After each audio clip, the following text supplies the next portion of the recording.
19. HawkFanatic.com is brought to you by Patrick Eads and his staff at Deary Brothers Ford on Mormon Trek. Steve Anderson, Hawkeye Title and Settlement. Mike C. Keys for Cars. Tavern Blue on the Coralville Strip. GT Car and his crew at Supple's Building and Remodeling. Supple's Flowers, home of 1-800-800-ROSE. The Midtown Family Restaurants. Harty and Stocker Jewelers, 101 South Dubuque Street, downtown Iowa City. Diamond Dreams Sports Academy. Senior Benefits. Premier Automotive in North Liberty. Dirk Sterner Taxidermy. The Ox Yoke Inn in the Amanas. Streets Maintenance. Remodeling and Plumbing. Dr. Lance Forbes, Diamond Dental in Cedar Rapids, and Big Dog Tech Solutions. Pat's running late, but and Tom's in Vegas. You definitely got the B squad right now, coming off the bench. But Jim and I are here right now. Pat will be in, and we've got Coach Don Patterson and Coach. Let me start off this way. I got I don't know what it is about Hawkeye fans, but I kind of got, we won that game. We win a game. You should find joy in it. And instead, I saw a lot on social media. We didn't deserve to win the game from Hawkeye fans, supposedly. I mean, any time you win a game, you deserve to win the game, right? Well, the bottom line is the only thing that really matters is that scoreboard at the end of the 60 minutes. I should say at the end of 3 hours, really, because it didn't take 3 hours to play. Yeah. Well, Coach Ferentz said the same thing. As it might seem, the scoreboard favored us. Yeah, Coach Ferentz said the same thing in his postgame. He said, in a month from now, people aren't going to remember the stat line. They're going to look and see that we won the game. Yeah, you're right, and you've heard that expression, stats are for losers, too. It's easy to point out reasons that you should have won the game, but the bottom line, you have to find a way to get that done. And talking about an amazing stat that I just read, thanks to Chad Leistokow this morning, the last time a team won a football game with only 5 first downs was 23 years ago. And that's in all of FBS football. I assume he didn't look at FCS and Division II and things like that, but big school football, it's hard to win if you only have 5 first downs. But let's factor in, well, what about adverse conditions in November? That might make a difference. I think it did. And what about other things that we know are important, like turnovers? You'll find this interesting. Last Wednesday, I was at practice, as I always am, and ran into Phil Parker after the practice, and Phil looked at me with questioning look at his face, and he, as if to say, "Tell me something I need to know," And I said, Phil, all I can think of, you got to do 2 things. You got to win on turnovers, and you got to eliminate home runs on their part, meaning big plays. We got both those things done.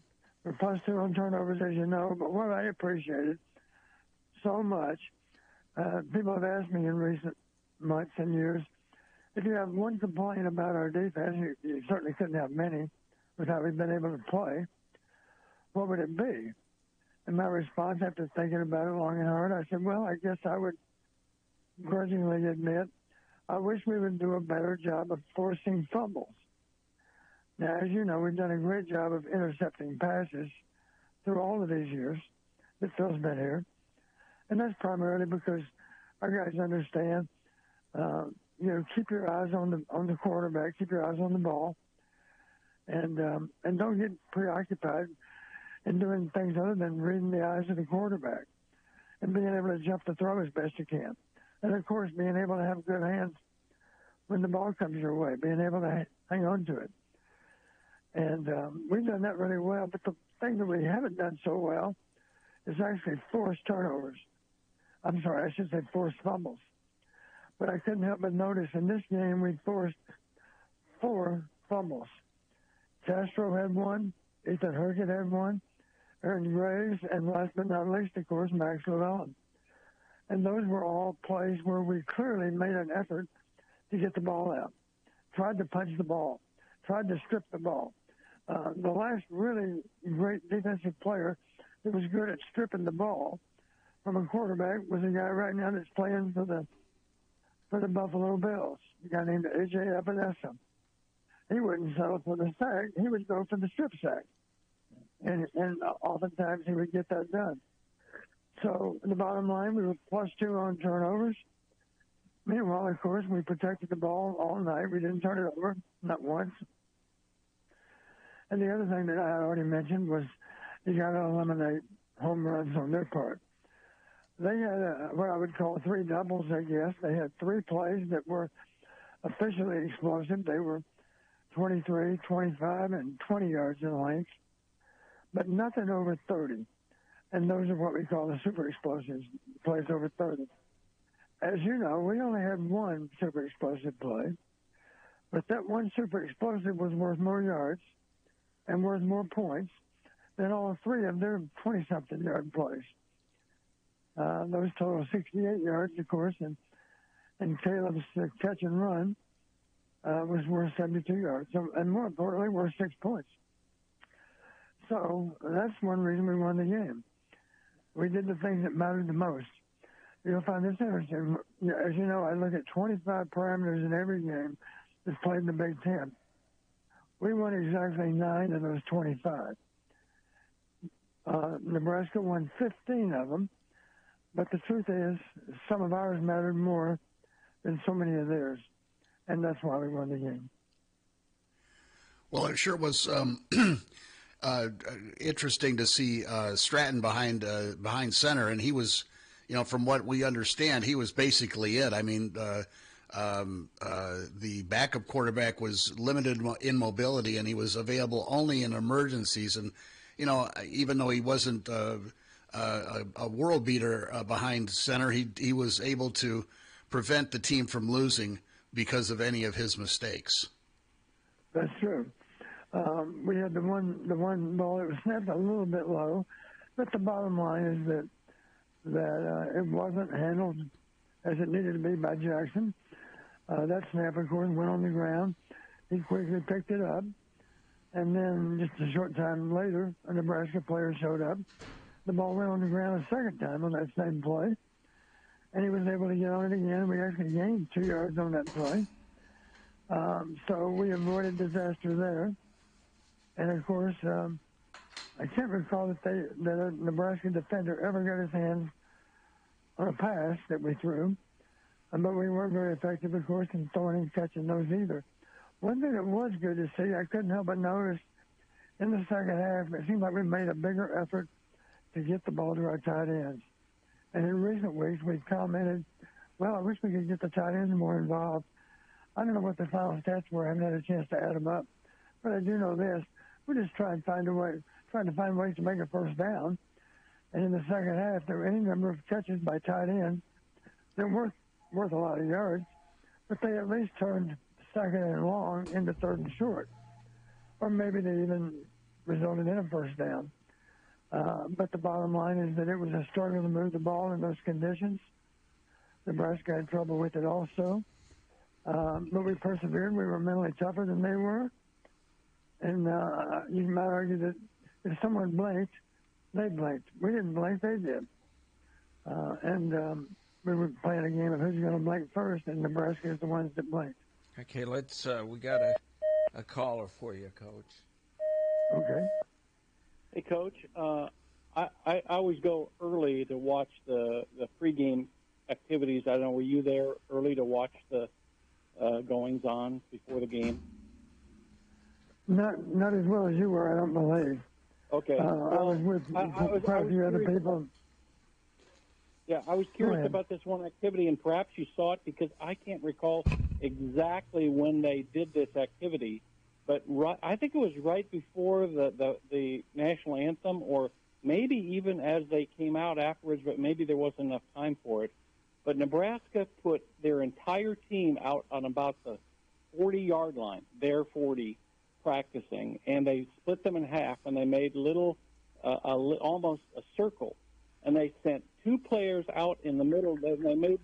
They made the section in between them about a 10 or 15-yard section, and it was wide open.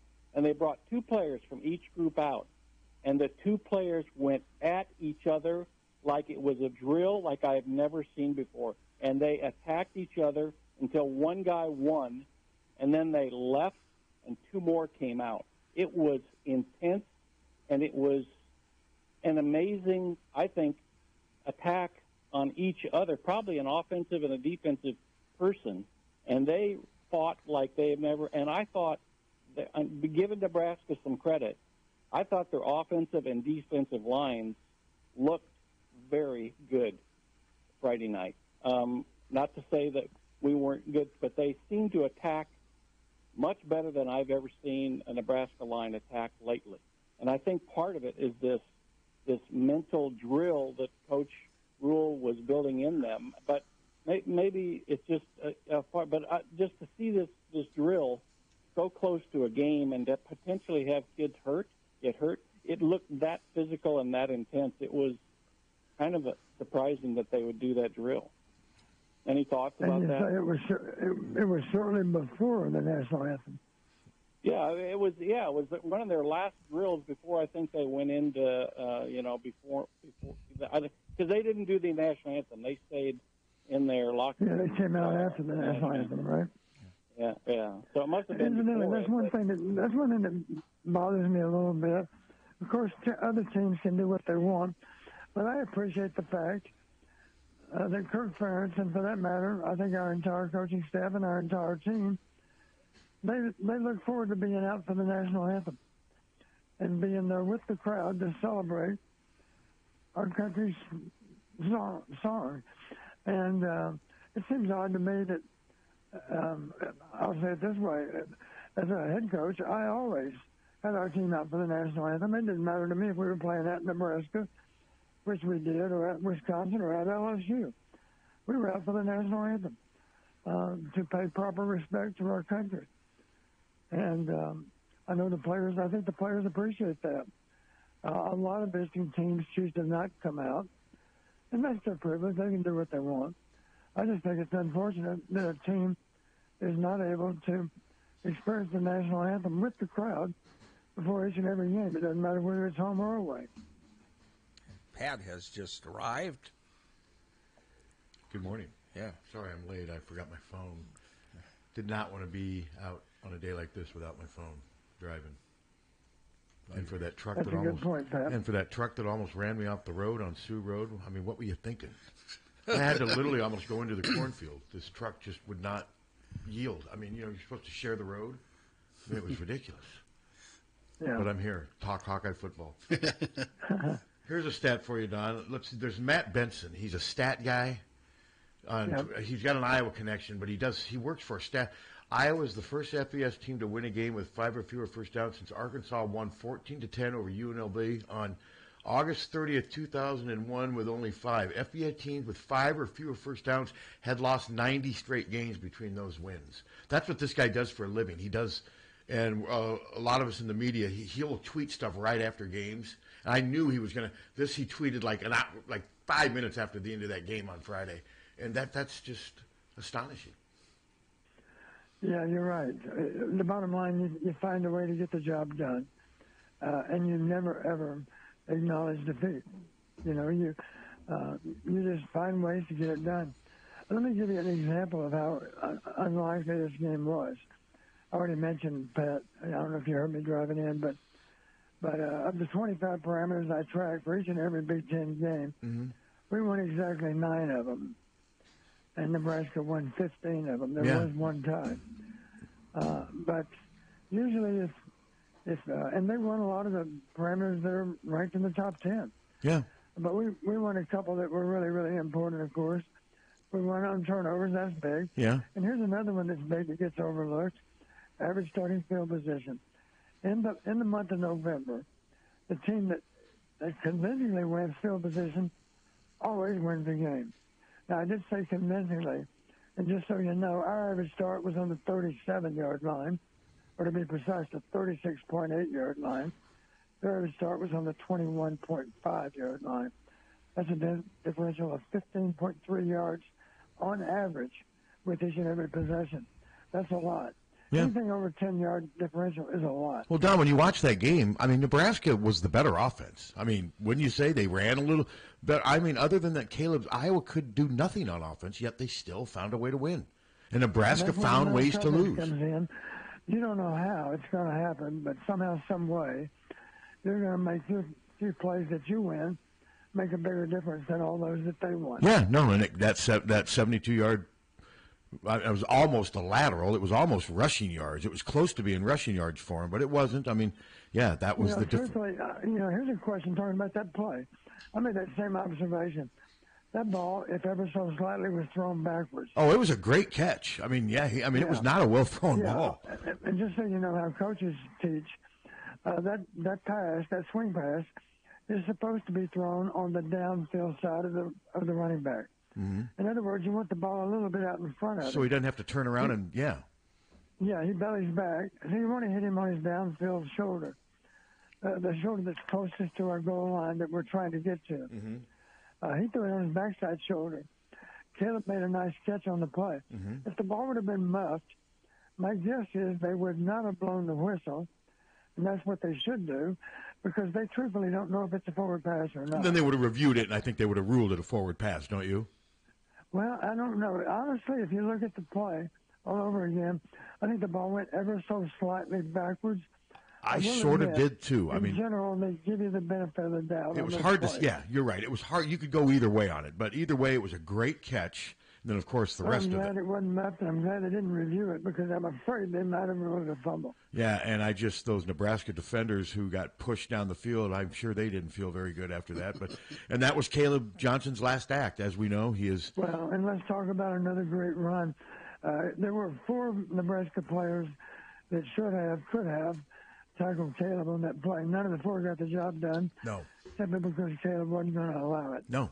The stiff arm, and he pushed that one guy, I think it was number 4. I mean, he basically pushed him into the Iowa bench almost, and it was incredible. And that was his last act because then, yesterday he announced that he is declaring for the draft. Not a surprise. I think we all saw that coming. I thought he might wait a little longer, but I did not. Did you expect him to play in the bowl game, Don? I did not. Well, when Lisa read that to me, she just told me it was on social media. I had a question for her. I said, did he clarify whether he might or might not play in the bowl he's done. She said, no, there's no mention of it.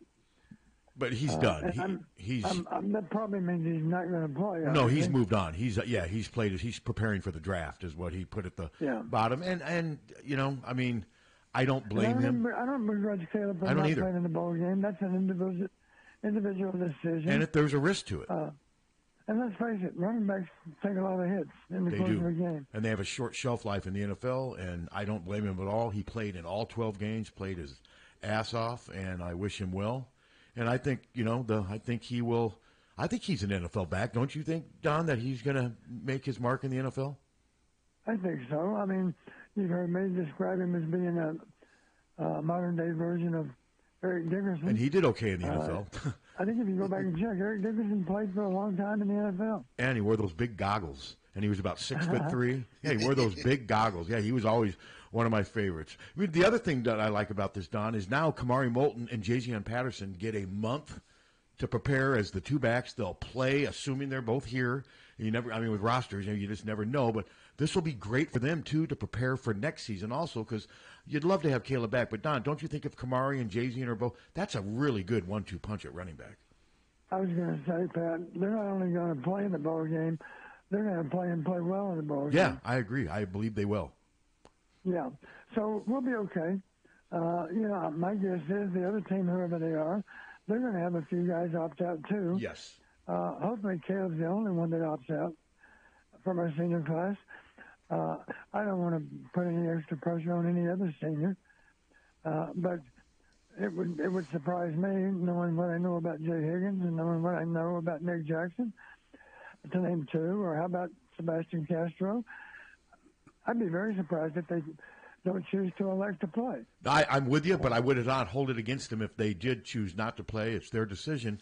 And I'm not. I mean, Nick Jackson, Jay Higgins, as great as they are, Don, to me, they're borderline NFL players because of their size. I mean, Nick Jackson's not real big. Now, would I be stunned if he made an NFL roster? No, but I don't think he's a lock. Or do you think he's a lock to make an NFL roster after 6 years in college? No, he's not. Like you say, he's a little undersized. He would certainly be able to function well as an ST player in the NFL. Yeah. And those guys are important. Those guys play a long time too sometimes. Their primary function maybe would be all snaps relating to the kicking game. No, that's true. But what I'm saying is I don't think Nick Jackson's going to, well, man, if I play in this game, I may not be taken in the second round if I get hurt. I don't think that's, so to where I'm with you, I think there maybe is a better chance that they will play. Whereas Caleb's got to start promoting himself. He's got to start selling himself.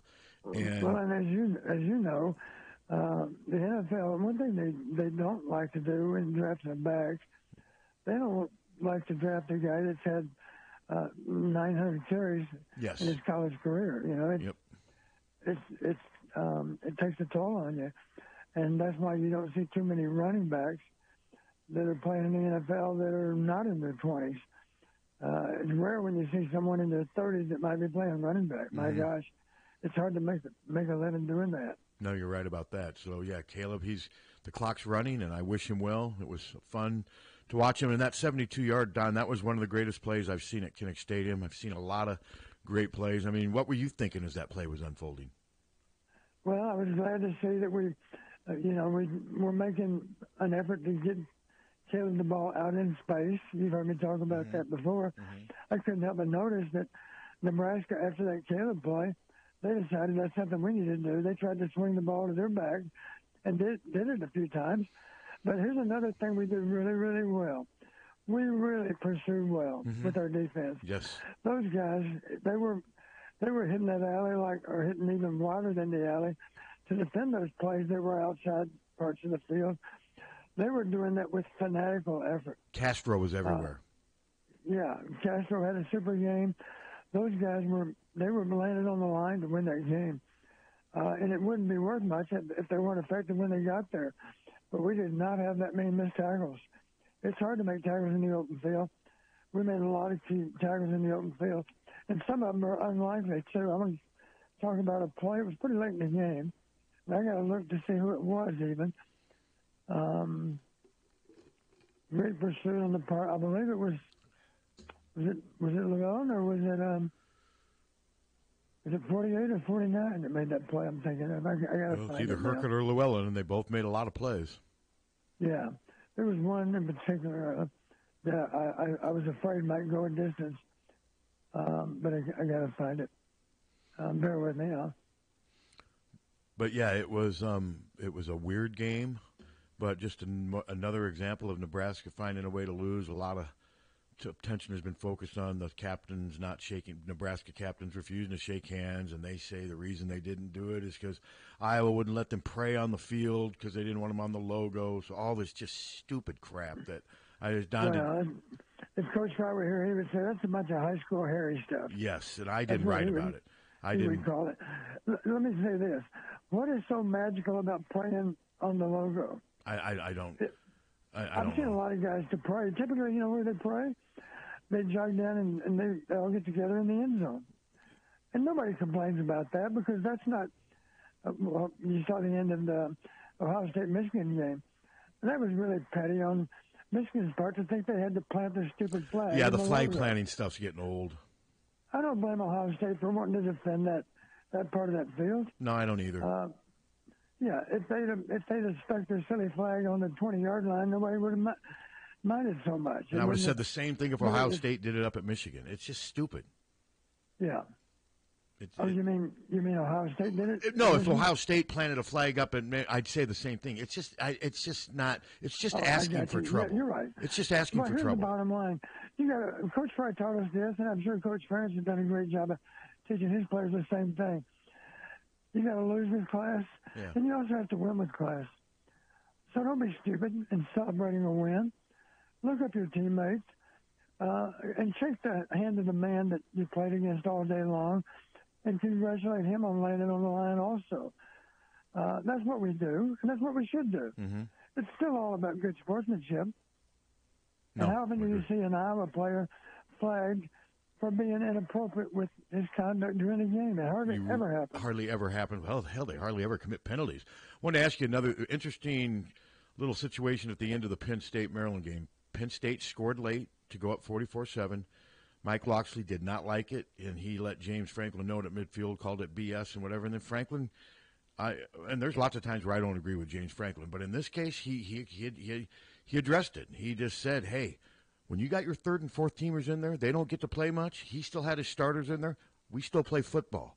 You know, those guys still have a chance. And then he said, but he goes, on top of all that stuff, in this day and age, we're trying to get as high a seed as we can in the playoff. We're trying to do this and that means scoring points and winning cosmetically.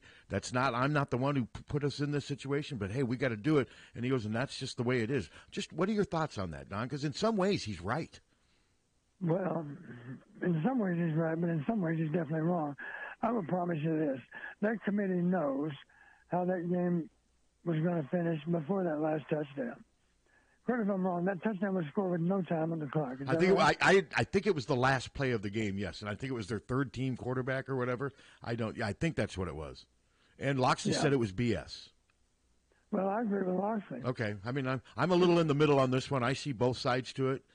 Because I just, down the way the system is set up, though, now, they are putting so much value into how bad you beat somebody, it seems like. And it's kind of created this, it's like a bidding war almost in some ways, it seems like. They're talking about a 3-loss SEC team getting in over a one. I mean, I don't know. It's going to be interesting to see how this 12-team field plays out. Well, here's what Penn State better worry about. They better worry about looking good in Indianapolis. Yeah, no, sure, they should, but they're in the playoff either way. I mean, they're going to be in the playoff, but you're right. That'll be a big difference in seeding. If you want to affect your seed, play well against Oregon. Yeah, and I think Oregon's going to beat them. Don't score a garbage touchdown at the end of the Maryland game, because that's not going to affect your seed. Okay, all right, I'm not buying that that's going to enhance their position. Well, that's what he said. That was his explanation, and he was sticking with it. Explanation. He was sticking with it. He wasn't going to budge on it, and he basically was saying, hey, Mike Locksley, if your starters can't stop our third and fourth teamers, that's your problem. That's basically, I guess Maryland still had their starters in. That's what. Well, Maryland has them on the schedule next year, too, because I'd like to see Maryland try to get even for that. Oh, I'm with you on that in some ways, but, Don, Maryland's a mess. I mean, they are a mess. They're one of the worst teams, and they have just fallen apart. And I think Penn State will have their way with Maryland again. Mike Locksley's got a lot of issues going on. I mean, I have not, his team really just unraveled at the end of the season. Well, that's where this thing called culture comes in. Yeah. We have an entirely different culture. I'm not trying to pick on Maryland. There are other teams you could say the same thing about. But one of the things that carries through with us, we have the right kind of culture. I would agree with that. I mean, there's been issues at Iowa at times, but for the most part, players understand. It's all about never ever giving up and finding a way to win. I'll say it this way: we have absolutely mastered the art of winning ugly. Yeah.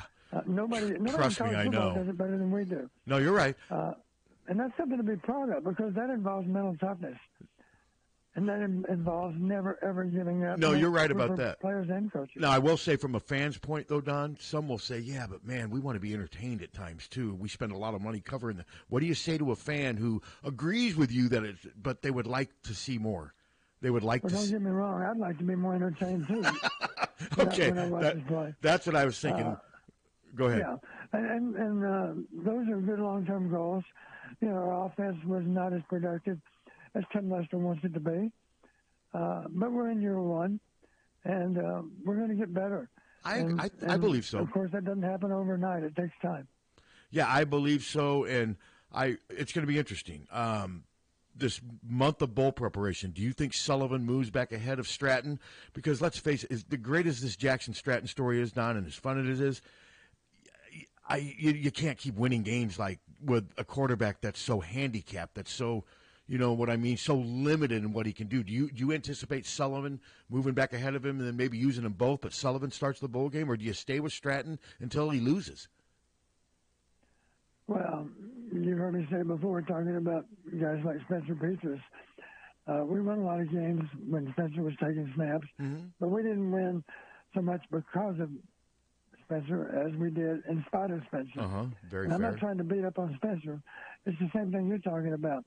Spencer had some limitations as far as how to play quarterback. Mm-hmm. You know, he was ineffective as a runner. That made it harder to win. That's one reason that Sully gives us so much a better look on goal line and short yardage. Sure. Is because he's also got the ability to run with the football. Mm-hmm. When you play with a running quarterback and goal line and short yardage, it's almost like having an extra player. Yeah, no, you're right. A guy that'll run. You know, it's almost like having a 12th player because they also have to prepare for the possibility that he's going to be the design ball carrier. And of course, Stratton didn't give us that like Sullivan does. So is that? So I would be inclined to start right now, based on what I know, start Brendan. Okay. And that's assuming that Brendan comes back and has a good productivity and good mobility as a quarterback. Mm-hmm. And I'm not trying to beat up on Stratton either, because he's done the best he could. But let's face it, last night he was exposed. It was a struggle for him. Yeah. To be able to do things, in part because he doesn't have that same running capability as Sullivan. No, he doesn't. He's not mobile, and he's getting. It looks like they're using about maybe 20% of their passing offense with him. I mean, because they. Well, and let's not forget, there's another guy that has mobility also. Marco. And right now he's wearing a cast. Yeah. On his left arm, left hand, I should say. Yeah. Left wrist. How can he whatever. take snaps? But I'm guessing that cast is coming off sometime long before the bowl game. Well, that would help. They could always use him. Yes, you know. it would. Yeah. And I would advocate maybe that needs to be a competition. Who's better prepared to be the backup? Is it Stratton or is it Linez? No, you're right. I agree. Let's not forget about Marco. Let's not forget either. He was our leading rusher last year in the bowl game. Yeah, 51. Yeah, and he only played in the fourth quarter. That just explains you how that bowl game went. And obviously, the quarterback we haven't mentioned yet, and I wanted to get is Cade McNamara. I wrote a column, and I got a little bit of grief from some McNamara supporters. I just thought it was a bad look that he didn't go out on Senior Day. I just thought he owed it to this program, to Kirk, this program that's gone out of their way to appease him on the field, off the field. I just thought it looked like sour grapes, petty. Could be somebody reached out to me and said he couldn't do that because he wants to apply for a seventh year. That doesn't matter. You could have. That doesn't have one thing. It has nothing to do with it. And I just thought he owed it to Kirk to go out there. I don't think the majority of fans would have booed, and the fans that were booing, I think would have been. I think the cheers. I think people would have raised their voices over the booers. The students weren't there to boo him. I mean, just your thoughts. I just thought it was a bad look, and that's what I wrote. I was disappointed. Yeah, I know some people would say, well, you know, quarterbacks have been booed in the past. Yes, that's true, but that was based on what happened on the previous play. They haven't been booed on Senior Day. No. And I don't think Cade would have been booed on Senior Day either. I don't either. And the vast majority of those fans would have given him the recognition he deserves, and that would have been an ovation very much like all those other players that went out on Senior Day. I'm with you. Don't you think it was just a bad look? It was. That's just my opinion. If Cade were my son and he would have asked me, what do I do?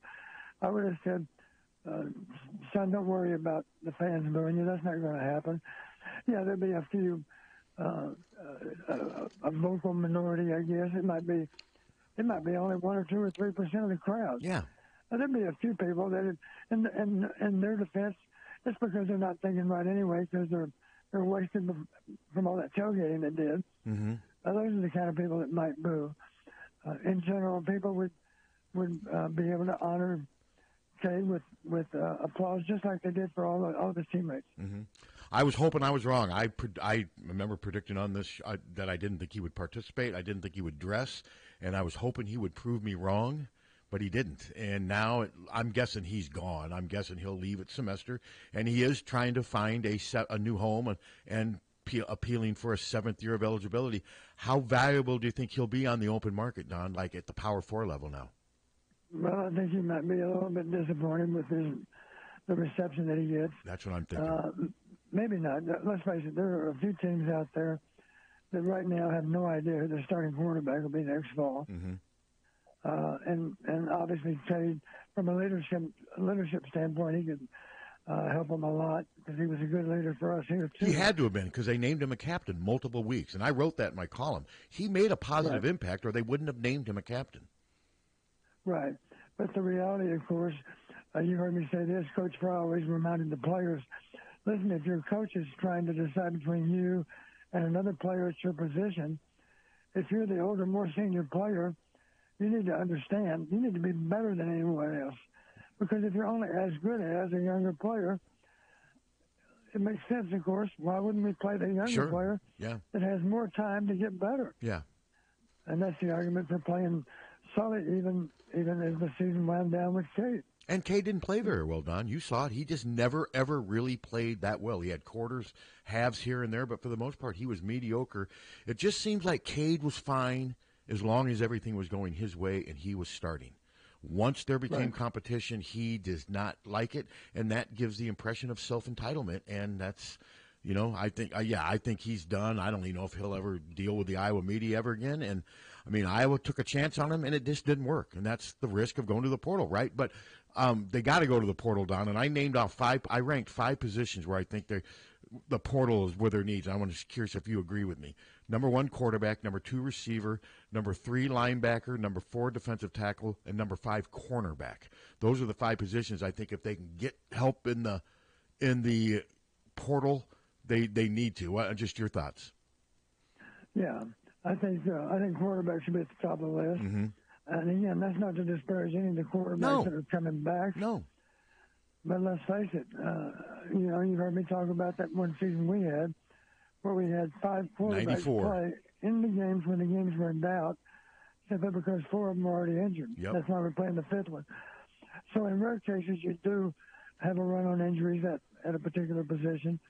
And let's face it, the quarterback always has a little bit of a bullseye on his back with the nature of football, Pass rushers trying to get their hands around the quarterback's neck. And in that regard, they are susceptible to injury from time to time. So I have no issue with that being in the pecking order. I think quarterback and receiver are 2 key places. And let's see it this way. I don't think, and we don't need to discuss how much money some of these guys might be making right now as FBS quarterbacks, because you've heard different numbers just like I have. And then I won't talk about the number right now because I don't know that it's true, but our freshman phenom from Nebraska is supposedly making a big sum of money, and I don't doubt that that's true. Otherwise, he'd have probably gone somewhere else. Who are you talking about? The freshman? Rayola. Oh, yeah. Okay. I thought when you said R, I was thinking, you mean Nebraska's freshman.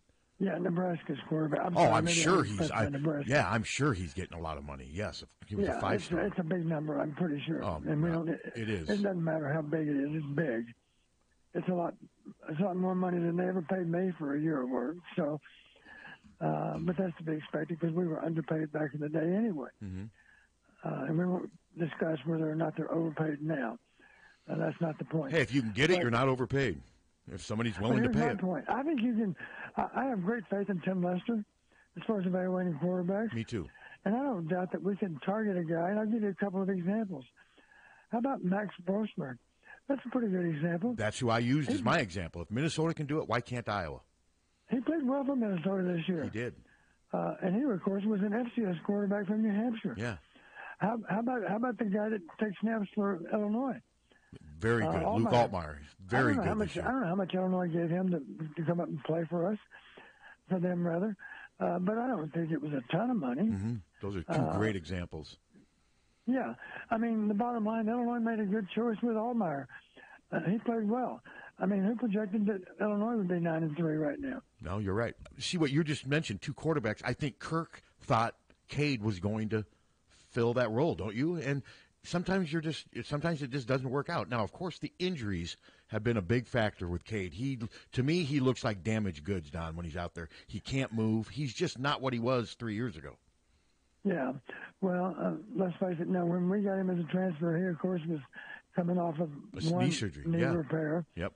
And as you know, he's had 2 now. And he's not quite the same athlete that he was when he was taking snaps. You're right. At Michigan. You're right. And let's not forget, at Michigan he had an even better supporting cast. Yeah. Than no insult to our players on offense, but maybe he had an even better supporting cast than he did here. And we have players that we can all be proud of. But let's face it, so does Michigan, especially a couple of years ago. Well, yeah, they had the best offensive line in the country, three NFL backs. They were loaded. It's just, I don't know, by not doing senior day, it just gives the impression that there's friction, tension, and that he's unhappy. And he didn't leave Michigan under the best terms, Don. I mean, when he got beat out there, it didn't go well for him. He didn't handle it well, and Kirk gave it a shot. It didn't work, and now you just got to move on. I mean, Iowa did its part. Here's the reality, too.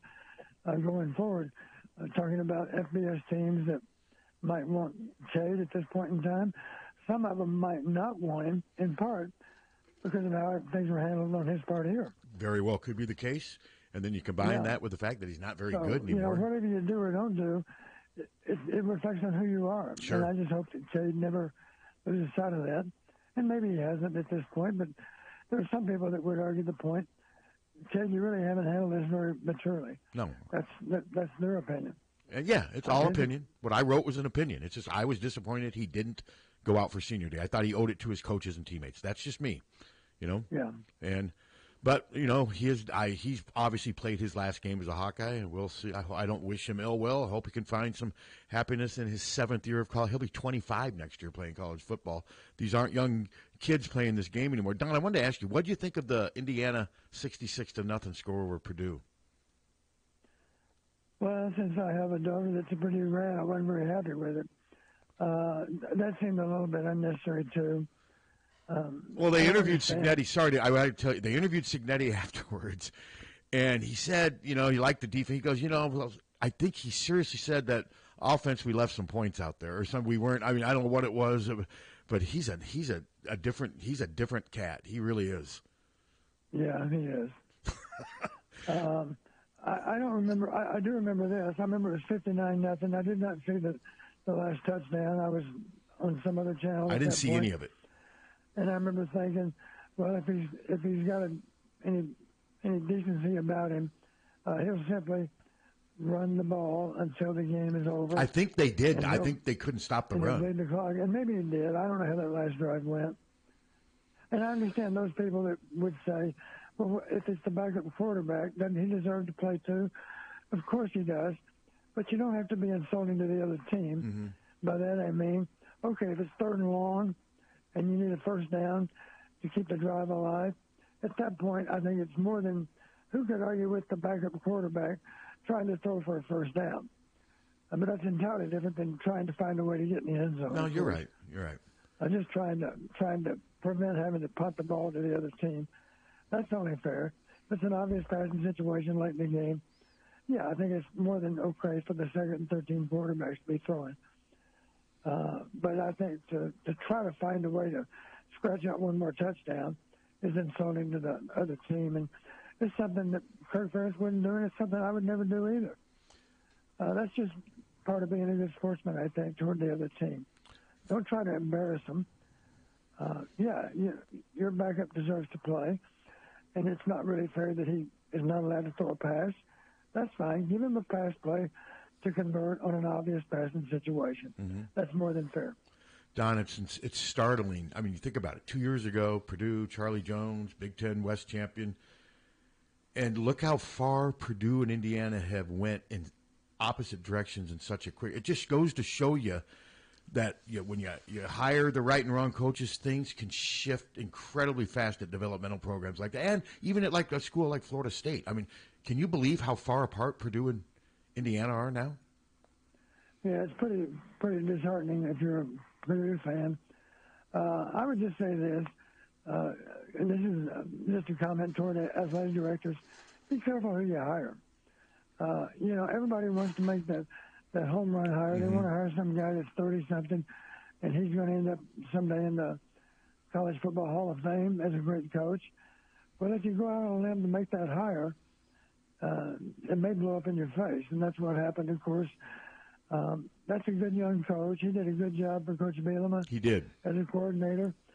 But the bottom line, when you hire a head coach, you better know for sure that you're making a good hire because, as Bob Elliott told Hayden, you'll be the last coach I ever hire at Iowa because if you fail, they're going to fire me too. Oh, without question, he would have been fired. Yeah. You get 3 chances to hire a head football coach. And Bump made a good hire. He did, obviously. And Bump here was a good hire because he was coaching at Michigan when Hayden and his SMU Mustangs came up to the big house and gave them a scare. Mm-hmm. So that's you need to be sure you know what you're doing in making a hire. And I would say don't be afraid to consider FCS coaches. I did go back and check. James Madison became an FBS program, I believe, in 2022. That's when they made the transition. Under Signetti, yeah. Yeah. And Signetti, my point is, Signetti really developed his coaching ability as an FCS coach. He did.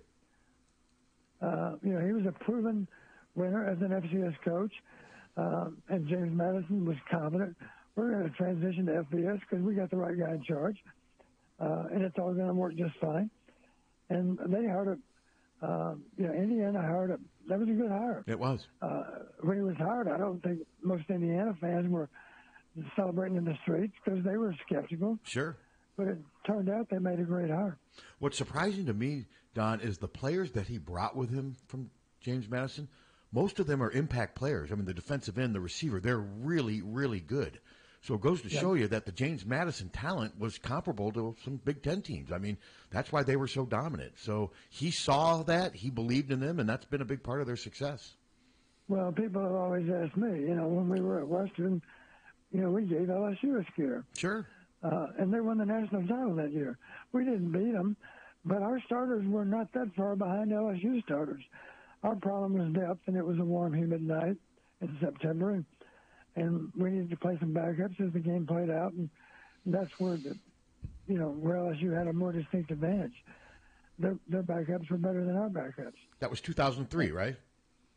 Yes, 2003. They won the national title that year. Because then the next year is when Iowa beat them in the bowl game. That was Saban's next to last year. But, LSU was riding high. But, no, the talent level is really not as big sometimes as people think. So, okay, Iowa, it looks like now, I was assuming it was going to be the ReliaQuest Bowl, but now there's talk that Michigan, since they won, will slip into the ReliaQuest Bowl, and Iowa may head back down to Nashville to the Music City Bowl. It's all speculation, but like this week, do they do much football this week, Don, or does Kirk have to give these guys some time to rest, and you got finals coming up? What do you anticipate goes on like the next couple of weeks? Probably all they're going to do this week, they're going to concentrate on academics, concentrate on getting healed up as best you can, from the wear and tear of the season. Mm-hmm. Concentrate on conditioning, be sure that they're in even better shape than they were in last week at this time. Mm-hmm. Over this next week, we don't even know who our opponent is yet, so we don't have to focus on any particular game. The coaches, of course, I believe the national signing date's Wednesday. Yes. So they're up to their eyeballs in recruiting right now, I'm sure. And it's a good chance to kind of get recharged as a football team and recharge as a bunch of coaches also. Yeah, they just got a commitment out of a defensive back athlete from the Michigan area. Tom Lemming, longtime recruiting guy, calls him the most exciting recruit in the 26th class in Michigan. I'll give you his name here. And obviously that has Phil Parker written all over it because obviously Phil does a great job of recruiting Michigan. Marcelo Vitti, that is the name of Iowa's most recent recruit. And let's see what Lemming said about him. Tom Lemming's been ranking guys down. He basically started doing it about the time you guys moved up from Texas. The most exciting 2000. Most people nowadays don't know what Tom Lemming did before he was a mailman. He was a postman. Yep. The most exciting 2026 prospect in Michigan. Explosive, great vision and balance, trigger fans, and has a nose for the end zone. I've invited him to be in next year's U.S. Army game. So Lemming is commenting him more as an offensive player, but I think Iowa's recruiting him as a defensive player. But that shows you it's a good get. I mean, this is a good catch for Iowa. And I guess he sounds like the guy in Colorado right now. Yeah, you're right about that. And they also had a recent quarterback visit, Peyton Falzone. He was committed to Virginia Tech. He decommitted, and he went and visited Syracuse and Iowa over the last few days. So like you said, they're very active in recruiting right now. I'm with you. I don't think there's been enough time to really evaluate Tim Lester. He's obviously fixed the running game. Now, was that just because this line was ready and Caleb was great? Can they sustain it? But I'm with you. I think Tim Lester can get this offense done. But do you think how much improvement do you think they can make from this year to next year realistically with the passing game? Well, obviously, we have a lot of young receivers that are still learning, and they have a chance to certainly improve their game from one year to the next, and I suspect they will. I will say this. If we can find a guy, you mentioned receivers, the number 2 priority. If we can find a guy that's got home run ability, that would help. Somebody that can scare the hell out of the other team if they choose to go one-on-one with him. You've heard me say, part of being an effective pass offense is have someone that can take the top off the defense. A Robert Smith. Way back in time, Robert Smith and Clem Early come to mind back in the 80s. And then, of course, Tim DeWhite in the 90s. Damon Gibson was a little guy that still could flat play. Yes, he could. You don't have to be big, but you have to be explosive. You have to be able to run away from people and be able to change directions. It doesn't bother me if you're 5'10", as long as you have Robert Smith and Tim DeWhite speed. That's okay. We can deal with that because speed kills. And it kills on the highway and it kills on a football field, too. Yes, I it does not use to the term laugh. kill in a football game, but you know what I mean. No, I know what you mean. Yes, it's a figure of speech, of course. But I've been looking at.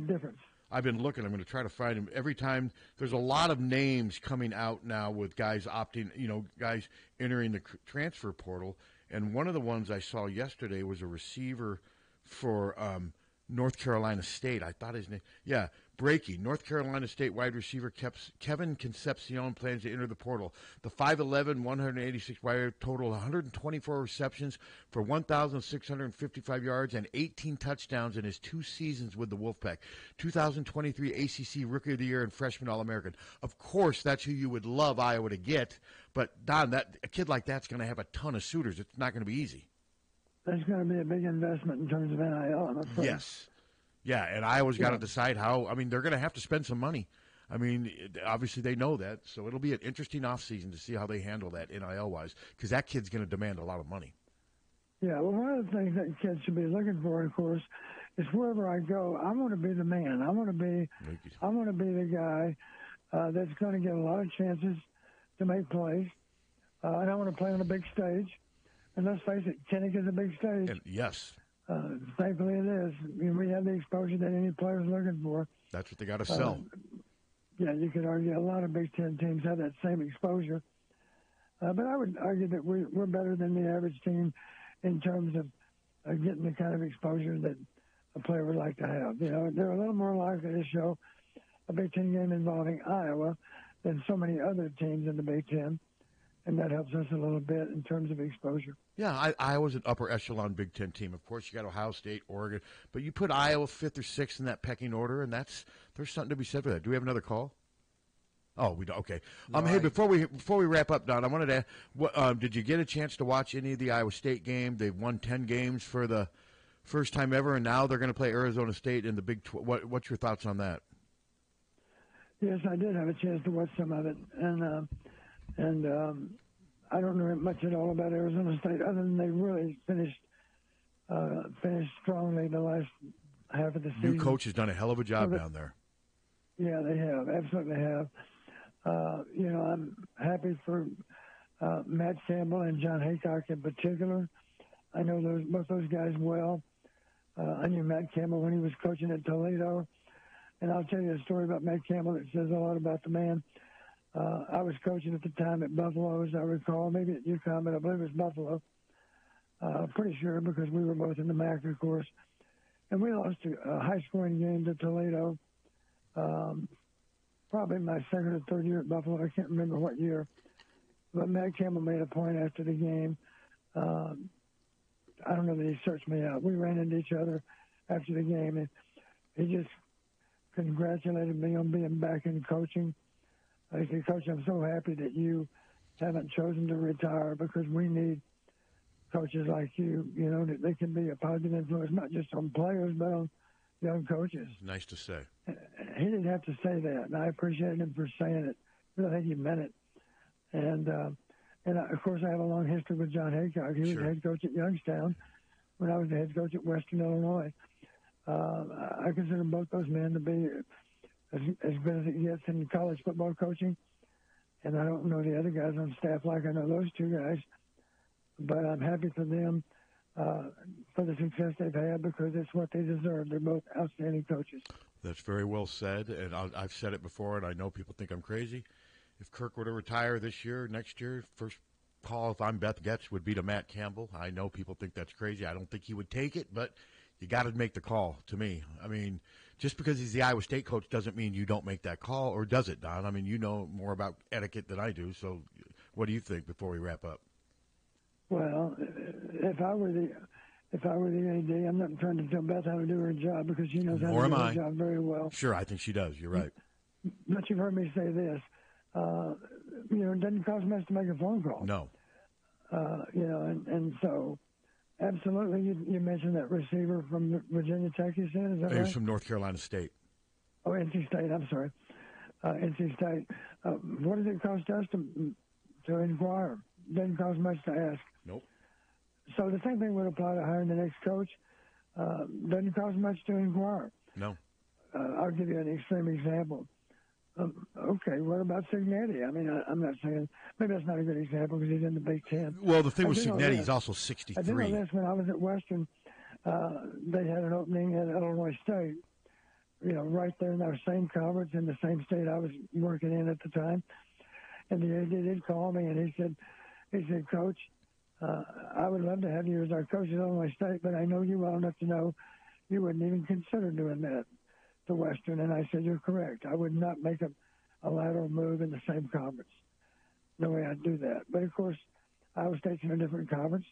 I don't think that Matt Campbell would make that move either. I don't either. But you got Iowa, but doesn't cost to ask. And I would argue, I know Iowa State fans would say I'm a Hawkeye homer. Iowa, bigger stadium, bigger budget, just bigger, better tradition. Iowa is a notch above Iowa. Now, Iowa State may get into the playoff before Iowa does. I get that. But overall, I still say Iowa has a slight edge. I think Iowa can pay a little bit more money. I mean, Beth could easily go to Matt Campbell and say, hey, here's $7-8 million a year. But like I said, that would be the call. All I'm saying is you got to make the call.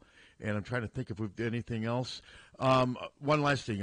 Notre Dame, I mean, their defense didn't look really good against you.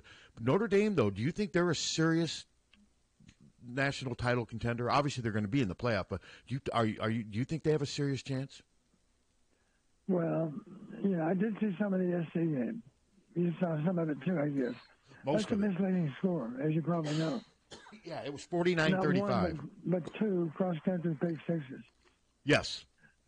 So in that regard, I don't have any issues at all with Notre Dame being one of 12. But as you know, the schedule is a little bit like Army's schedule. Army's sitting on one loss too, and of course it's one-sided to Notre Dame, mm-hmm. so they have no chance to make the playoffs. No. But you could certainly justify giving Notre Dame one of those 12 spots. I think they deserve it. Oh yeah, I agree. Even though I'm a fan. Would it surprise me if they lost in round one to a lower seed? No. Nor would it surprise me. No. Notre Dame, yeah, no, you're right. I think that it'll be interesting. If you had to pick right now, Don, who's your gut? Who would you pick to win a 12-team playoff right now? Well, that's a great question because, as you know, a lot of people have shown vulnerability over the last few weeks. Yes. It looked like Oregon might be untouchable. And then, of course, they've struggled recently also. They have. In Camp Randall, no less, they struggled to win that game. They did. So everybody has their soft underbelly, I guess you could call it, mm-hmm. whatever term you want to use. No one is a lock to do it. That's what I think is going to make it really, really interesting. Of those 12 teams, and the only problem I have with this 12-team playoff, of course, it does bother me that the top four have a bye. I agree with you. I think they should all play the same amount of games. That's a huge advantage, realizing. And I don't know how much time there's going to be from round one to round two, but I'm assuming basically 7 days separation from the two games, right? Yeah. They're just a week apart. And there's going to be some cold weather games. Imagine like Notre Dame hosting in late December. It's going to be cold weather. Yeah, and that's what we deal with, of course, in the FCS. I couldn't help but watch with some interest Tennessee State went out and played at Montana this past weekend. And, of course, you might recall, I saw the game Tennessee State versus Western Illinois.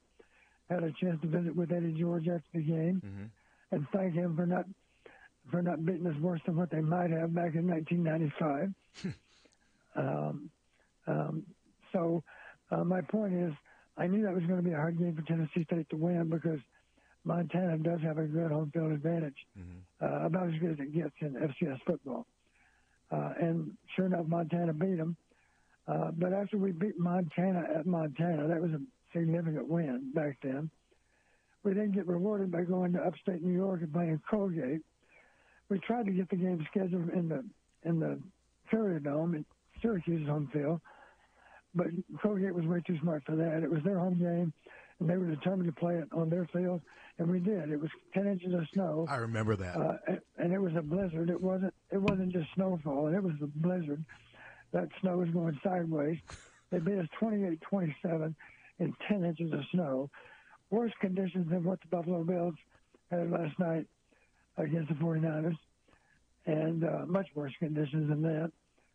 Matter of fact, the bus had a hard time getting to the game site because it went off the road. The week before, it went off the road. Wow. Not for our game, but the previous week. That game was also in the snow. When we went to play that game, I knew this. None of our players had ever played a game wearing Western Illinois colors in the snow. We'd played some December playoff games, but we'd never been playing in a snowstorm. And what we learned that day is that football's not very fair. We had a great kicker who's now an orthopedic surgeon. Kind of reminds me a lot of Drew Stevens. Had ice water in his veins. We hadn't even bragged about Drew yet. But did it shock me that he made 2 kicks from 53? Not me. No, not at all. He's locked in. I thought he'd make both of them, and he did. He's locked in right now. One of the best kickers in the nation right now. Absolutely. He's going to kick on Sunday. I'd be shocked if he doesn't do that. Oh, no, I'm with you. He's got another year here, too. That's how good he is. Let's not forget, before this game, he was 17 for 20 on field goals. Yes. The 3 misses were all beyond 50 yards. Yep. And there's another kick that didn't even count among those 20 attempts. That was a 57-yarder that he made. It would have been good from 70. Off the board because we had a first down. And I think it would have been good from 70, that one. I mean, no, he is locked in. But before Don, when Tom gets back, we'll talk about. I would once we get the bowl announcement, all that. I'd like to do at least one show prepping the bowl, and then of course we'll do a season recap after the bowl. We'll discuss that later. But no, this has been a great season again. A lot of fun. I know our listeners enjoy it. This hour just blew by again, and I think we've covered everything. As like I said, always appreciate it, Don. It's so much fun talking football with you. I'll be in touch with you. And guys, I mean, anything before we wrap up? Well, let me publicly thank you guys for having this show on the air, and let me thank all the listeners for caring dearly about Hawkeye football. And they do care. And our job is pretty simple. It is. Or my job, the way I see it, my job is just to inform our fans as much as we can, and to give them a better appreciation for the great job that our players and coaches do. And you do it quite well, and we appreciate it, Don. Have a good week. You really do. And thank you, I'll Don. be in touch about future shows. That sounds great. I look forward to it, guys. Take care. And my job is to piss off and annoy Hawkeye fans. And you would think. And I've been told that I do a very good job of that. Well, I got a message. Somebody wanted me to be on a podcast. Yeah, more exposure. Yeah, they listen to me, and just what we need, more podcasts. Sometimes he's entertained, sometimes he's annoyed. Yeah. You and Lang should do like a 3-hour podcast on Sundays. Yeah, I've been telling you that for years. Yeah, that's like 9 to noon. Go over to Lang's and watch cartoons with him his and just parents, and like Gene can have every time you say Johnson, Gene screams. Hey, he doesn't have. I think that would be a great. It would be called Captain, and it would be Captain and Tommy. Captain and the revolver in his hand. Captain and Lang. I like it. You don't like that idea? No, not at all. We'll be back. From the Harty and Stalker Studios in the heart of the Hawkeye Nation, this is the mighty 1630 KCJJ, Iowa City. Harty and Stalker Jewelers, making memories, making moments.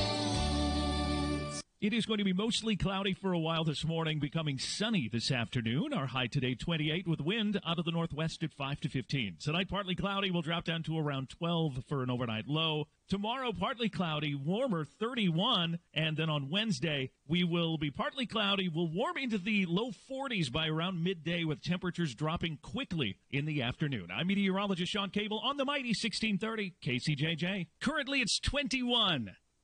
KCJJ weather. Brought to you by Plum Supply. Plum Supply kitchens and baths. Your home never looks so beautiful. Hi, this is Bill Leixenring from the Oxy Oak Inn. The Oxy Oak Inn is now serving daily. Our Oxy Oak family is ready to serve you with the same quality of food and service you've come to trust since 1940. Now serving lunch, dinner, banquets, and carry-out daily with 4 portion sizes. Sundays featuring our famous brunch buffet. You can also order curbside carryout and pies to go online and take the comforting taste of the Oxy Oak home to your family's table. Visit oxyokin.com for hours, menus, reservations, carryout, specials, and gift cards. From our Oxy Oak family to yours, we can't wait to see you again soon. Oxy Oak Inn, in the heart of Amana. The Oxy Oak Inn. 1-800-800-ROSE. 1-800-800-ROSE. Your FTD florist is the only number you need to know to send flowers anywhere in the country or Canada from anywhere in the country. 1-800-800-ROSE. It's so easy. Just remember one number. 1-800-800-ROSE. Your FTD florist. 1-800-800-ROSE. Remember, for a gift that your loved one will treasure for a lifetime, find it at our family-owned jewelry store in Iowa City, Harty and Stocker Jewelers. We can show you diamond engagement rings, colored stones, fashion jewelry, and watches. Our jewelers are on site, so we can design jewelry for that special person in your life. We are Harty and Stocker, serving Iowa City and the surrounding area for 3 generations. Harty and Stocker Jewelers, downtown Iowa City, and HartyandStockerJewelers.com. Ask for Willa, Terry, Tim, or Kate. One of us is always there. Don't wait for an emergency to get a backup for your car keys. Unlike the olden days, car keys have gotten extremely complex. Mike's eKeys for Cars can generate the most technically advanced automotive keys that are on the market today. For spares and lost keys, Mike's eKeys for Cars can produce most conventional transponder, high security, and remote head keys. Mike's eKeys for Cars will keep you on the road. Call 319-330-9185 and schedule an appointment today. Don't wait until it's too late. Call 319-330-9185 today. Hi, this is Jill Sterner with Sterner Taxidermy in Lone Tree. It's hunting season again, and I'm inviting all of you hunters to follow us on our Facebook page. You can view Dirk's award-winning artistry, his workmanship that he completes with each individual piece. We can be reached at 319-330-1774. Again, 319-330-1774. Hanging lights is a pain. Dealing with blown bulbs, dangerous installations, and the endless rat's nest of cords, there's gotta be a better way, and now there is. Illuma Lights Permanent Outdoor Lighting from Big Dog Tech. Illuma Lights provides illumination for every occasion. Holiday lighting, accent lights, security, and of course, lighting for the best season, football season. The Illuma Lights app lets you create your own patterns with color, motion, brightness, and static control over every individual light, or use Big Dog's presets to transform your home or business. The professionally installed track system makes Illuma Lights LEDs virtually disappear until you turn them on. Rated at 50,000 hours, you'll enjoy stress-free convenience for years to come. No more ladders, no more hooks, no more wifey's dirty looks. That's the song you'll be singing all year long with Illuma Lights Permanent Outdoor Lighting from Big Dog Tech. Find out more at BigDogTek.net or call 319-395-0800. Are you tired of living in a home that doesn't quite meet your needs? Then it's time to call the experts at Streets Maintenance. Their team of skilled professionals specializes in renovations and remodeling, transforming your home into the space you've always dreamed of. From kitchen and bath remodels to complete home renovations, no job is too big or too small. Streets Maintenance will work with you every step of the way to ensure your vision becomes a reality. So don't wait any longer. Call Streets Maintenance to schedule your consultation at 400-4483. Let's start building your dream home today. Looking for the perfect place to host your next private party? Tavern Blue on the Coralville Strip offers your guests the ideal setting that seats up to 80 people for special events ranging from retirement parties, birthdays, University of Iowa departmental parties, dinner rehearsals, corporate events, graduations, baby showers, reunions, and fundraisers. Forget the bland, lifeless hotel ballrooms. Tavern Blue offers 4 private party packages featuring delicious foods, amazing drinks, fun entertainment, a large venue, and easy booking. For more information on your next party room, drop by Tavern Blue on the Coralville Strip or contact them on their website, tavernblue.com. Eat, drink, and play at Tavern Blue. There's a problem here in eastern Iowa. There's not enough Hawkeye fans. I mean, really, shouldn't everybody be a Hawkeye fan? Well, maybe not, but you should be a fan of my team at Hawkeye Title and Settlement. Hi, I'm Steve Anderson, and my team of experts at Hawkeye Title and Settlement know what they're doing. Call us at 351-8600. Hawkeye Title and Settlement, the team you love, the people you trust. It's that wonderful holiday time of the year. Moments of eating too much, spending time with family, or in some cases, maybe trying to avoid family. However you choose to celebrate, the Diamond Dental team of Dr. Forbes, Kate, Michelle, Michaela, and Kim would like to wish everyone a happy, healthy, and safe holiday. Here's hoping you enjoy every moment of this joyous time of the year. Rest assured, Diamond Dental is here, providing superior care for your entire family during the holiday season and all year long. This is Leah Pasha, and I've been saying, hit a deer, call Premier for years. But it's time for something new. It's still where you need to go for deer divots and door dings, as well as damaged dashboards. That's what my dad Nathan's driving at and dreams about. Why not say, when your car is dinged, be a deer and call Premier? I think Dad's going to love that. Premier Automotive, North Liberty's premier auto body repair shop. Be a deer and call Premier Auto Body in North Liberty. Diamond Dream Sports Academy, 20,000 square foot indoor facility, holds 8 batting cages, space for infield work, space for throwing and pitching and all your arm care needs. Offers private instruction, group lessons, camps and clinics, leagues, memberships. Rentals available at Diamond Dreams is open to the public. Our top level instructors include former professional, college, and Olympic athletes. Our coaches will help these athletes achieve their full athletic potential, develop a strong work ethic, and a solid base to build. The last thing you want to do is look back and wish you had worked or played harder. Locally owned and established in 2005, Diamond Dreams is Eastern Iowa's premier training facility. Located at 2905 Stoner Court, North Liberty. Call today and reserve your time. 319-665-2173.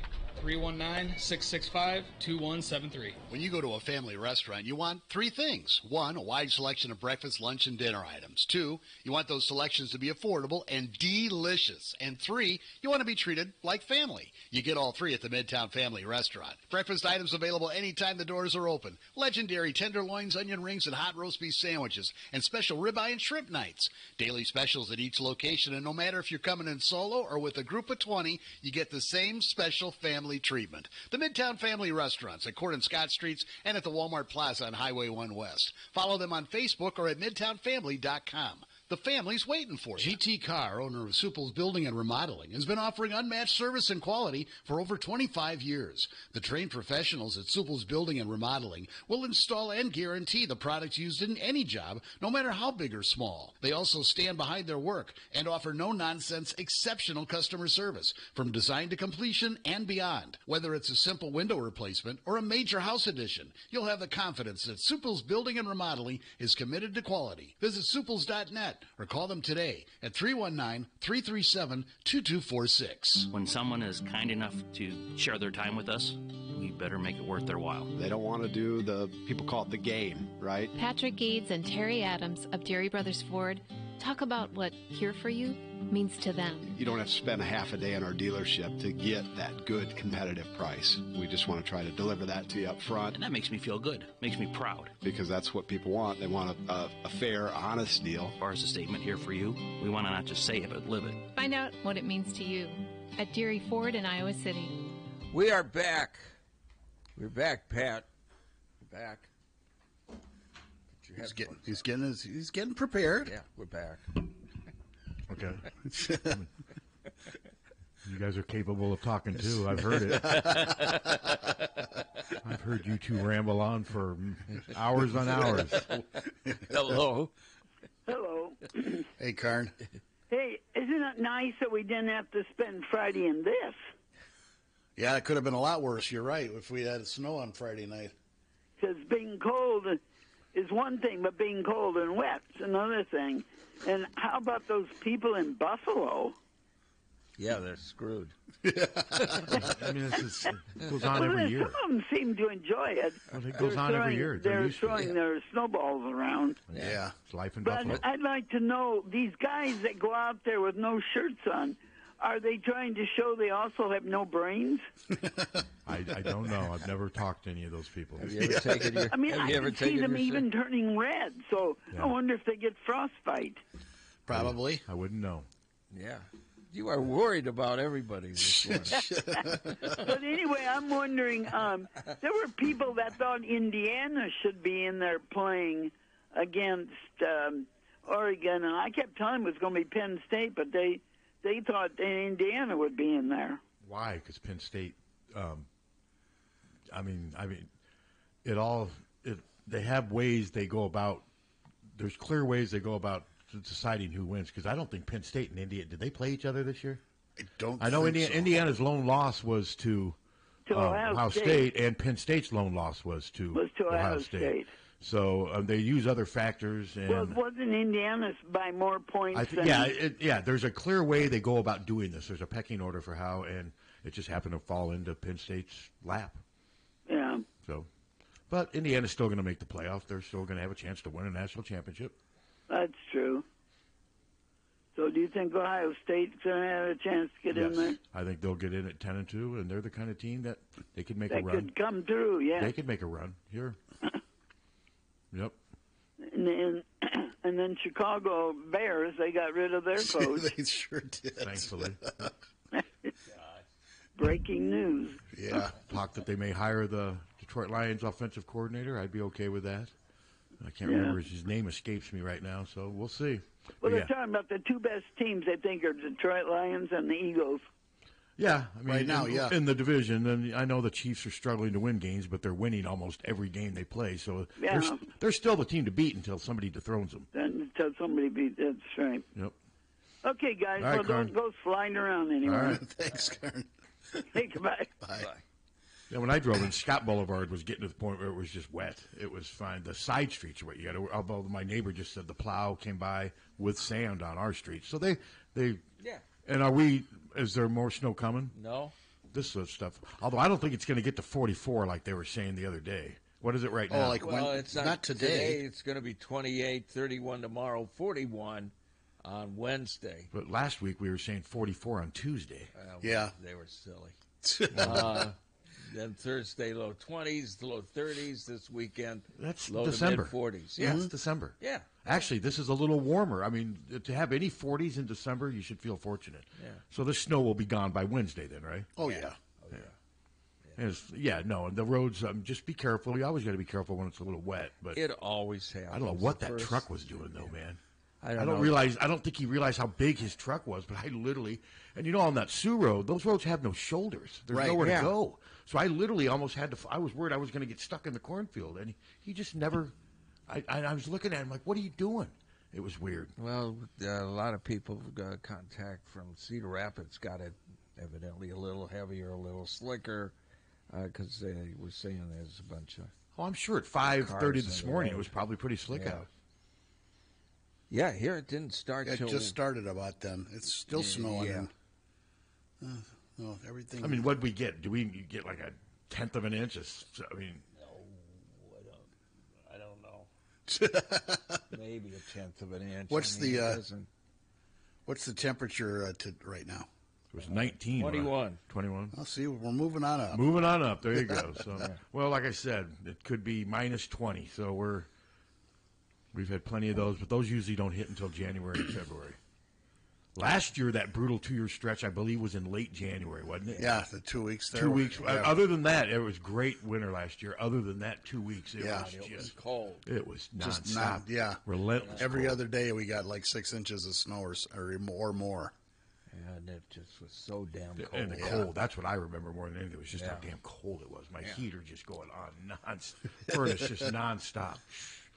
But I got furnace filters ordered. It just feels a little cold in the house, and I've got the thermostat at 74. Mm-hmm. I don't know why. I got mine at 64. Yeah, well, Yeah, I'm just more of a man than you. Yeah, no, maybe it's because you're 75 now. I'm just more manly than you. Yeah, you're soft. You're soft. Want me to take off my shirt? No, God no. Didn't you say during the break that AC/DC was going to tour next year? Yes, and Angus Young, I've heard, is going to still be wearing shorts. He dresses like he's 4. I'm shaking all night long. Back in the ER. Never been a huge AD. I like one song. You shook me all night long. That's the one. I like that. And you like Big Balls and Highway to Hell? No, I don't like Big Balls. You don't like Big Balls? No. Why don't you like Big Balls? Why don't you like Big Balls? Hello. Morning, guys. Morning. I'm with Pat on that thermostat setting. There you go. Yeah, you're wrong. So you're saying Captain's a wimp? No, I didn't say that. Oh, well, then what good are you? If you're not going to insult him, I don't need you. He doesn't want to be banned. Good show with Coach. And luckily, I don't have cable, but it was on regular TV, so I got to watch it. And I didn't realize Burmeister was the play-by-play guy, but they sounded like just regular announcer. Paul does a good job. Everybody against the Hawkeyes, as usual, is what I thought. But then somebody said something about online, something about, well, he has to be impartial and all that stuff, and I understand that. But anyway, then after the game, I was reading, which I shouldn't be reading, about how people, all these Nebraska fans are crying and all that stuff. And I'm thinking, a good team will find a way to win, even when they're having a bad game. All the good teams have done it, so it's something to look forward to. The kid at quarterback, Stratton, to come in the situation he's come into and lead the Hawks just shows a lot of character in him. I'm appreciative of his effort and the whole team in general. They hung in there. They did what they needed to do. And our Llewellyn did his thing, just like Herkett and the rest of our guys. So I'm proud of the Hawks. I was watching last night a thing on Iowa Public Television about, and I've seen it before, they had the documentary about Niall Kennedy. Yeah, I watched it last night, too, for a while, yeah. And I was, flipping back and forth between something else. But, they didn't run roughshod over the teams that they were playing back then. A lot is said about the Ironmen, but even that 39 year, they had some hiccups along the way. But they went 6-1-1. Yes, sir. And they persevered and beat Notre Dame. We got a bunch of tough young men that play here in the Midwest. Yep. All right. I'm appreciative. I'm hoping. I just heard you guys talking about the Music City Bowl because I'm the guy that went on the big motorcycle trip out down south and out east and stopped off one night in Nashville. First time in Nashville down on Broadway Street, and it was fabulous. Yeah, I'm just speculating. That's just I just think Michigan now is going to probably get maybe picked over Iowa if that's how it works out. So we'll see. That would be fun. I'd even have to check in on maybe my niece and her husband go to a lot of the bowl games and maybe getting some way to get over there. Nashville was fun. Yeah. Anyway, thanks, guys. All right. Thank you. Thanks for the call. Appreciate it. No, Nashville is a fun. Nashville's great. Shooter said he's going if they're in the music. Yeah. He said they're driving. Yeah, It's it's not not that No, it's far. 7 hours. Yeah. 14-hour round trip. So the game. It's got great food. I think the game's on like the entertainment. 28th. That means Shooter, they'll probably leave on like the 14th. Yeah, be back Spend in 2 like, weeks. Well, he's back. like Groundhog's Day. Yeah. Well, they'll spend 2 weeks before He's the game back. down there. He'll be here this Friday, and then he they'll leaves make the to- announcements. Then he goes to Nashville right on Tuesday. Yeah. and then he'll be back in late January, right? Prior to their next trip to Vegas. Prior to, And prior then to after my- that, they're going to prior to my Maldives. knee operation. Is he going to be here during your whole time on your knee operation? Are there I would will think there be so. times where we're without you and Suter, a rudderless ship? I don't think so. I think one or the other. Oh, I see you. You'll be here 2 days after your surgery. Yeah, They'll don't be putting think you in so. a gurney, and your knee will be killing you, and you'll still be. Tommy, what's in the police report? I can see We'll it. be getting a lot of phone calls. No, I'm not. No, No, you they should- said it's gonna. He said, well, 4 weeks at least, and of intense rehab. The first 2 weeks, it's going to hurt, and you're going to hate me. And I said, it hurts now. And I hate you. Did Yeah, you hate him? I already hate you. I'm not that crazy. How the hell are you going to get to rehab? It's coming at home. Oh, They're going to do it at home. how nice of them. Yeah. Come in and torture you in your own home. Yeah, in my own. Yeah, in my own home. How nice. So, So when's your surgery? supposedly the 29th. I'm going to check and make sure that Jan's see where we are with that. But right now it's scheduled for the 29th. What do you think about the name of Iowa's latest football recruit, Marcelo Beatty? I like it. Wasn't Marcelo. that what was his character in The Godfather? Wasn't that one of the names? I'm kidding. Marcelo? Doesn't that sound like it's somebody? It sounds it's like a it. character from The Godfather. Yeah. Sort of does. Not. But Not the third Godfather. I didn't watch. The third was terrible. Yeah. What was the one where Al Pacino was old and regretful? The third one. Yeah, The third one. No. The second one was the best. It was better than the first. Yeah. Yes. Did you like the scene where Marlon Brando dies of a heart attack with his little grandson right there watching? Oh, him? it's hilarious. Did you? What do you think of that scene? What do you think of it, Captain? I didn't. I got I got in possession of the trilogy, and I have all three, but I normally watch the To second be one. truthful, I thought Marlon Brando, I thought the whole damn thing with him was overacted. I thought he overacted Yeah. with his mouth and his Yeah. tone. Whereas De Niro was incredible. I mean, Yeah. when you look at, I thought James Caan was really good too. yeah, they were all I liked good, it except- when he took the cameraman's camera and then smashed it on the ground and then handed him like a $100 bill. That was a good scene. I just thought that Brando just... Yeah, I'm with you. The Sopranos, when they had the older Godfathers and stuff that would appear on there, they never, it was realistic. I thought they overdid the accent and everything. It was kind of Yeah. like the guys that were the Godfathers in the movie Casino. Yeah. Just Yeah. regular guys. Right, yeah. Hello. Hey, good morning, gentlemen. This is John Ballmer. Hey, John. Steve, don't Speaking take of off your shirt. Godfathers. Players do. Hey, several things. Of course, I'm sure you've talked about the fact that the Nebraska players were Bush League and didn't shake hands at Yeah. the flip, and then their coach played a little game too. I didn't quite understand that one, truthfully. I don't either, John, and it's tiresome. I mean, they have this ritual on Fridays. They pray. They go out onto the logo of opposing teams, I guess, and pray or whatever. And What? Really? It's how it's been explained. Here, just a second. Let me see. Oh, boy. But I mean, they're saying that Iowa disrespected them, and they. Oh, yeah. It's just last year, it's just turned into one of those types of things. And Yeah. then they also point. Remember when Keith Duncan made the yeah. field goal and he Yeah. pointed? They're saying this has been a Kisses bill to the bench. because somebody, the Nebraska guy for the Athletic, wrote this column saying this is all about Iowa disrespecting Nebraska, and I'm just like blah blah blah.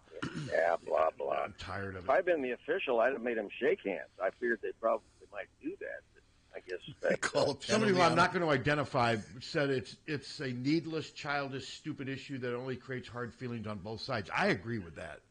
Well, I agree. It didn't have to happen for sure. So, yeah. But no, Nebraska was supposedly contacted on Friday that they could not do a walkthrough Friday a.m., but that they would have security in place to protect the logo. So basically, Nebraska was told that security was not going to let them approach the logo, and they. Okay. Anyway, that was communicated to the team, and that's why there was no handshake. That's from the Nebraska side. I'm not. That is, boy, that's a lame one, I'll tell you. So, yeah, the whole thing's unfortunate, and it just takes away from the game. But that's just the world we live in. Well, it does. It didn't have to happen, and that's Bush League. But anyway, here and there. It's amazing. I'm sure Nebraska fans are still wondering how they lost that game. Well, they're wondering that all the time after they play Iowa. Because Iowa rarely beats them thoroughly. They find a way. Nebraska finds a way to lose the games. It's amazing, isn't it? Yep. When I'm still kind of in shock, but we can't do that going forward very often. I don't think. Well, no, they can't do that against good opponents. I mean, that's Although this year they lost. pointed out how many times we won by a field goal. I think it's four of the last five. Four of the last five. Yeah. What the hell? It's weird. It's amazing. Yeah. Hey, Cooper DeJean, did you happen to see him Sunday? I saw his hit on Derrick Henry, yeah. Oh, my God. That was just a perfect form tackle. He looks good out there. Yeah. He's going to make some money with that. He's going to have that second contract. Assuming he doesn't get hurt, he's going to be doing just fine. Yep. Yeah. No, he looks really, really solid out there, and he'll make some playoff money this year. I think the Eagles are going to go. Oh, they got a chance to win it all. They really do. Yep. Yeah, they look very good. So, I was very impressed with him, to say the least. So, anyway, well, the McNamara thing was unfortunate, too, as you say, Pat. He should have walked out with the That's seniors. what I think. It wouldn't have killed him to walk out there, just suck up his ego. He just never wanted to give the impression here that he wasn't. Yeah. He wanted it to be every game that he didn't play, he can now say, I was hurt. Even though I'm not sure how hurt he was the last year. I'm not saying he wasn't, but I just don't think he wanted to dress for a game that he wasn't going to start, because that would have sent it would have hurt his image. That's just my interpretation of the whole thing. Sure. Well, and we didn't vet him very well injury-wise when we came. Well, they must not have, because he had already had that second knee surgery. But I wonder if they vetted him for how he handled his demotion at Michigan. Because talking to some Michigan people I know, he didn't handle it very well at all.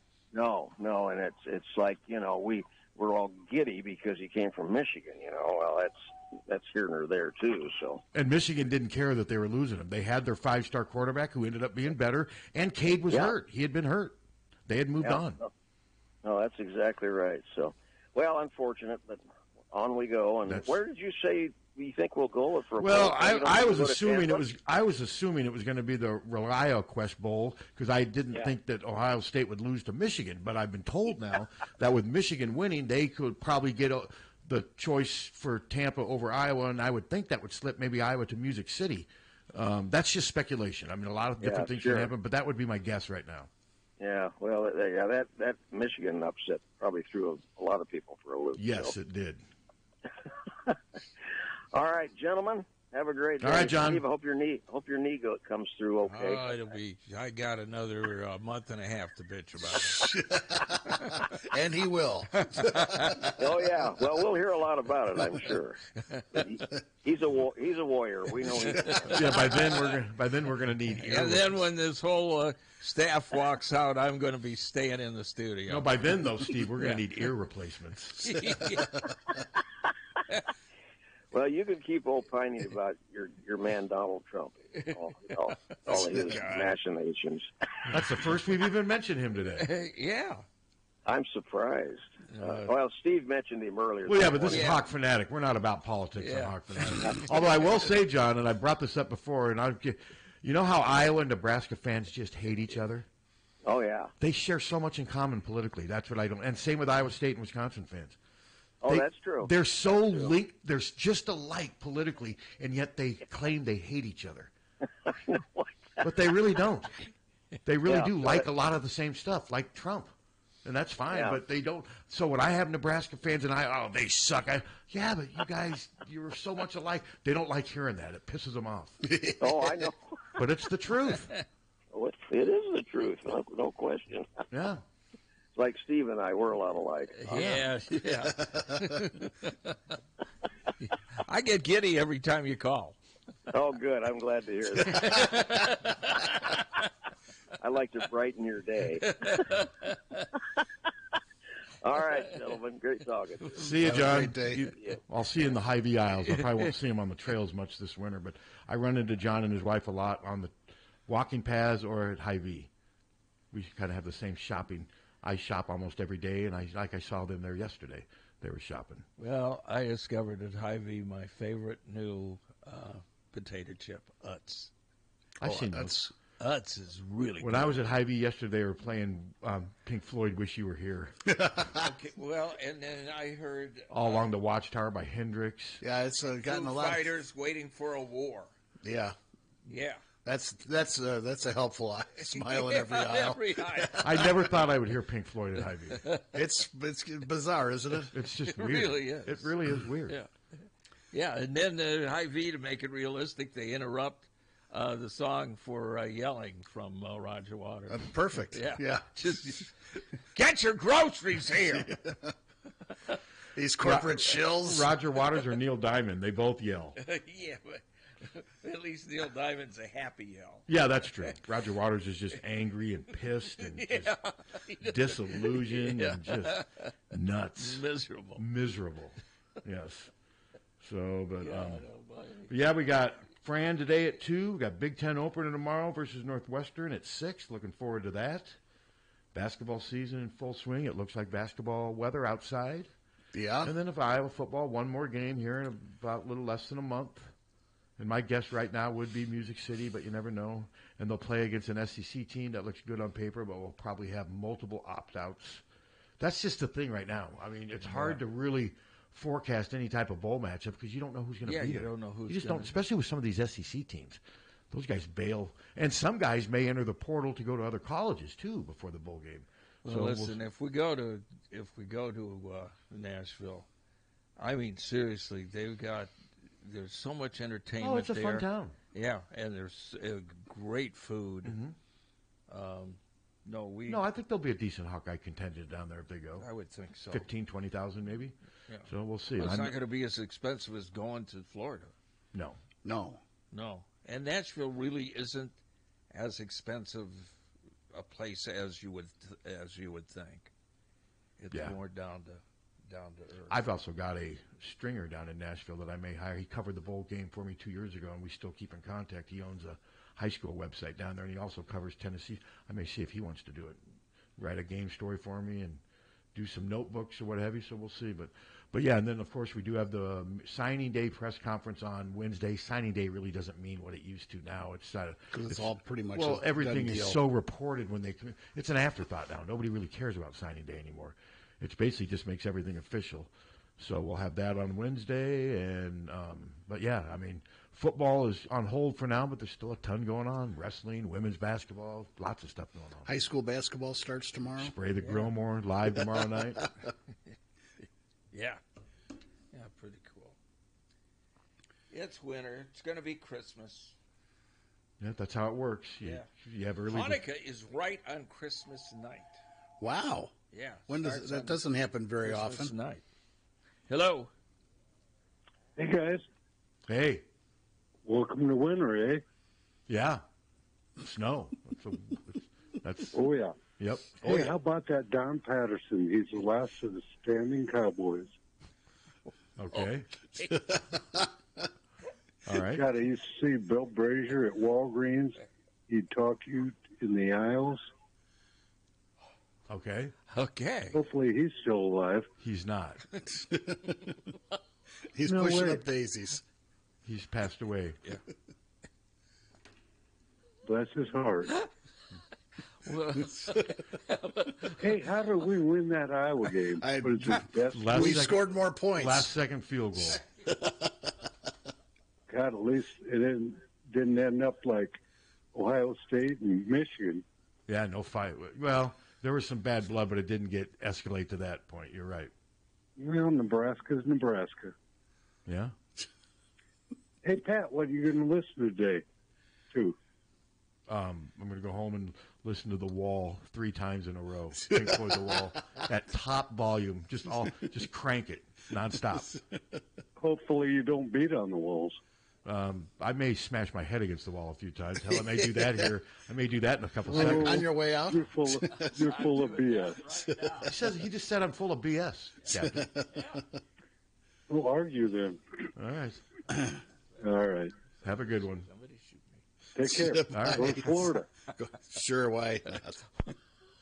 What the hell? Why did I Hey, Steve. buy this? Steve? Huh? Steve, it's December. Did you know that? We're going to end on that note? Yeah, Are we done? Yes, we're done. Happy holidays.